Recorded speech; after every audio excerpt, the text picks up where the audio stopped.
Welcome back. It's a pleasure to have you here. On this episode, I wanted to speak about the true value of AI in the modern era.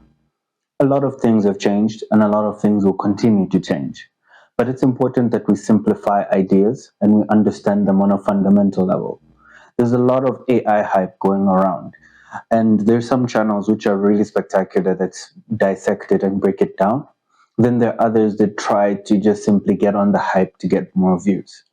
I wanted to bring a realistic feel to it, something to discuss how we can navigate around it, what it actually means for us. My name is Lubula Paulo Chikwekwe. I'm an AI engineer with over 5 years experience in data science. The first thing I wanted to speak about was AI won't show up on GDP. It's similar to the internet. I'm going to bring the parallels of how AI and the internet are similar a little bit later. But I wanted to say, let's just go back to ChatGPT moment in, I think it was December 2023. From the time when it's come out until now, it's not like there's a spreadsheet to say this much employment or how has employment been affected by ChatGPT. What does it mean for ChatGPT? And also, what does it mean for the economy? This many jobs. It's not like you can calculate it to say the industrial industry or the production industry mined this much, generated this much income. And because it generated this much income, it hired this many employees. It's going to be a vague technology similar to the internet. Because, for example, even till today, most of the time you don't see on the GDP that the internet is hiring this many people or the internet is doing this. You hear a lot of hype of how many jobs will be lost, and I think we sometimes fundamentally lose that to say what is the true value of AI. And that's where I wanted to just say that this ambiguity, this nuance is something that we need to understand. Because remember, in the midst of the unknowns, in the midst of the unexplainable, that's where a lot of things are misunderstood. But most importantly, opportunity is not snatched. AI is a productivity tool. You can use it in your daily life to improve your productivity. You can get tasks done faster. AI agents are coming up and they're going to be a bit more complex about it. There's still something like prompt engineering. So it's like how you ask the question. I think in my previous on the job search, I did try and speak about it to say how you must use it in a simpler way to try and make it more accessible for you to understand. But you must use it to research faster, do different tasks faster. So the aim is to solve the problem quicker. This is the first extreme value that it will offer in different aspects. So skills and tool sets will have to improve because it will be something like augmenting. It will be something that people will work with. Certain jobs will change, certain jobs will be erased.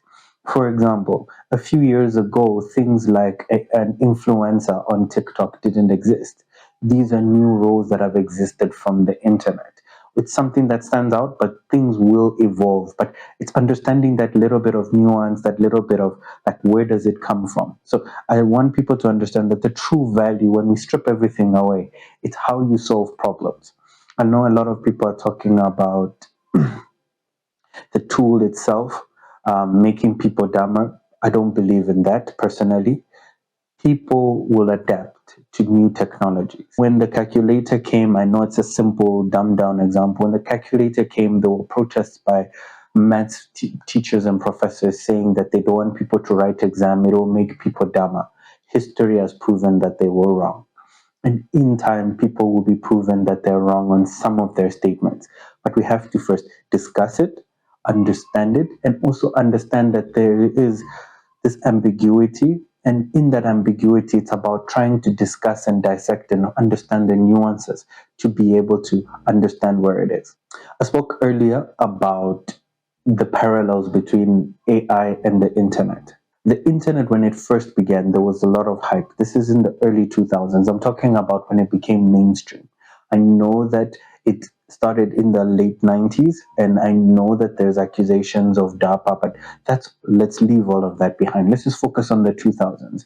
The 2000 boom, when a lot of companies were becoming were coming up. Some didn't have any value. The big question was, how will AI bring value? How will the internet bring value? Now, how will it bring value? A lot of companies went bust because they weren't providing any actual value. And in time, the market adjusted and those companies went bankrupt. Jobs were lost, yes. But when we're at the beginning of a new technology, there's also a lot of opportunity. A lot of people would want to go back to the early 2000s knowing what they know now and look at the internet in a different way. We'll reach that point with AI in 10, 20 years now. The AIG, the AGI, the artificial general intelligence, and the super intelligence, I think that's an argument for another day. If you don't understand what all of that it's about, an AI which will become like a Terminator. I know it's a dumbed down example, but which will be able to perform tasks at a human intelligence level or even higher. But let's leave that on the side. I'm talking about what does this mean for your productivity? What does this mean for your skill set? What does this mean for your future? Newsletters that I did on this. I did one which was called The Future of Education. I would really advise you to go give it a look, give it a read, because the future of education, how we learn, has to change. With these tools, you have access to, with the internet, you are able to learn in a special way.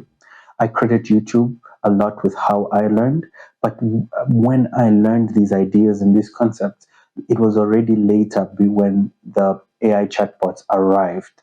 Now, when they arrived, the question is how do you maximize the use of this tool? How do you maximize the use of this tool for the younger kids so that they can not only understand, but they can produce more? They can solve problems quicker than I can with the use of these tools. One of those, of course, is prompt engineering, like how to ask the chatbot questions. And I will do that, but it'll be on the building data science, which is a little bit more technical, but I'll try and do one for prompt engineering. So expect that this week. But when you think about it, the next article that I did was the future of careers. What does the career mean with the introduction of new technologies? When you go back, I think in my mom's era, she started off as a secretary. When they would actually go for job interviews, people would be accepted or denied with, do you know Microsoft Excel? So this was during a transition period between the typewriter and Microsoft Excel, Microsoft Word. So the people that understood how to use Microsoft Word, Microsoft Excel already stood out. They were different, they were filtered out because they understood the technology at the time, because they were more productive, they were able to solve the problem that the company needed. I feel like at some point there will be there will be companies. What am I saying? There will be institutions, there will be softwares which will be a basic. Like if you don't know this AI software, you don't know how to interact with it, you don't know how to use it. When you go for an interview, you will be sieved out, you'll be filtered out. I know it's a bit of an extreme thing, but I think this part is very important, especially when we take away the hype of jobs will be lost and everything. Of course, this is the discussion, and when I write these articles, it gives me a chance to think, dwell, do some research, come up with it. That's why I would advise you read it, and also we can speak about it in the comment section.